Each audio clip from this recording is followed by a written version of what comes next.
cancer screening ang hatid ng Department of Health para sa mga kababaihang guro sa lungsod ng Carmona, kasabayan ng paglulunsad ng Kanserbisyong Kababaihan Integrated Cervical and Breast Cancer Screening Services kamakailan.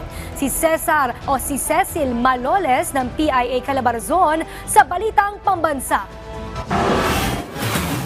Sa patuloy na pagsisikap na mapalakas ang serbisyong pangkalusugan para sa kababaihan, nagsagawa ng libreng cancer screening ang Department of Health para sa mga gurong kababaihan sa lungsod ng Carmona kamakailan. Pinangunahan ni Health Secretary Teodoro Herbosa ang programa kung saan binigyang diin niya ang kahalagahan ng kalusugan ng kababaihan sa pagpapatibay ng komunidad. Batay sa datos ng DOH, 3 sa bawat 100 sa kababaihang Pilipino ang may breast cancer, isa sa pinakamataas sa mundo. Ayon sa DOH, mas nakababahala ito dahil sa karamihan ay natutuklasan sa huling yugto, kahit mas mahirap gamutin.